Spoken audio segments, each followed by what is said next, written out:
DJ Ferris. It's Chicago, nigga. It's the real one. Hit me. Only one is pulling shit the fuck up. Let's get a sports talk. Two NBA players have now opted out of the league's restart. They are Blazers forward Trevor Ariza, who committed to a 1-month visitation window to be with his son, and also soon-to-be free agent Davis Bertans of the Wizards will sit out as a safety precaution. He's had 2 previous ACL injuries, and he's about to become a free agent. So there's a financial component to sitting out here. Bertans, assuming the Wizards don't make the playoffs, will stand to lose over $500,000.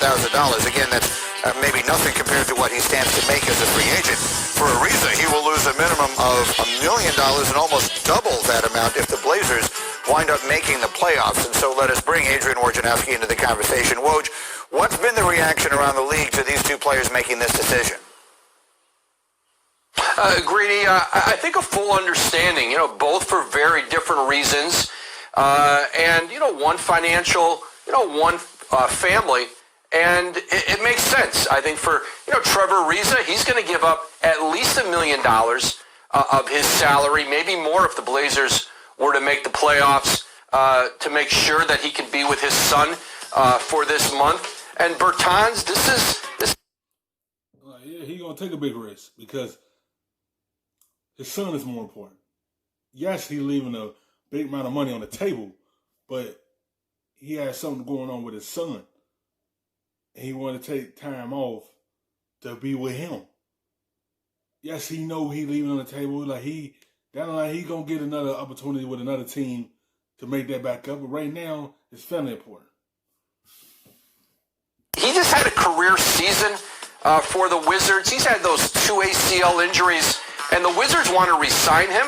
I think they've got a really good chance to do that. And listen, for teams like Washington especially, this is almost a developmental month. This is a month you can play your young players. You get a training camp. They don't have expectations necessarily of reaching the playoffs, of getting in that play-in and advancing. And Portland, while they bring back some key players, this is still a team that wants to make sure it is healthy and ready to go when the season starts again in December. So there's not tremendous urgency for either of these teams. I get it. I guess the real question here, with tomorrow is the deadline for all players who choose to opt out, I don't know exactly how to quantify this, but are we expecting to be a flurry of this in such a way that it will make people look at the season and say it feels diminished or it feels somehow invalidated? Even though he had no injuries, even though he had no 2 injuries, you having that career year, a team not going to be willing to let that go because you stretched the floor for them. You one of the scorers, and you having a good season with them, they going to want to keep you on the team. Even no matter the injuries that you have, they still want you to be part of the organization. They still want to bring you back because what you're doing on the court. So they're going to try to keep him. The other teams looking for that guy that could be an outside presence on that team. They looking for someone that can stretch the floor, someone that can shoot the basketball very well. They looking for somebody like that. So he know he go on the market, team is going to throw money at him. Big contracts at him because of what he's doing with the Wizards. And you got all that leverage on you because that career year you have it with Washington. That's why Washington is not trying to let you go because you was a scorer. And teams out there know that they need that type of player. They know teams going to be after you. So they're going to try to figure out a way to keep him put. Not even close to that, Greedy. And I think you may see some players like Victor Oladipo, we reported on over the weekend, who are going to take some time to decide if they're going to play. For him, it's a physical issue. He'd like to participate. Pacers are right now a 5 seed in the East, and he was playing his best basketball before the league shut down. But here's the other thing, too. Teams may keep a lot of these players on their roster, at least for the next week or two, and not worry about signing a replacement player. There's not a deep pool of players, of talented players, who could come in and make an impact. Greeny, here's an interesting name to watch here in this transaction window that starts at noon today, runs for a week. DeMarcus Cousins, he's been working out at the P3 facility in Santa Barbara, rehabbing that knee injury from preseason last year before the Lakers had to waive him to create a roster spot.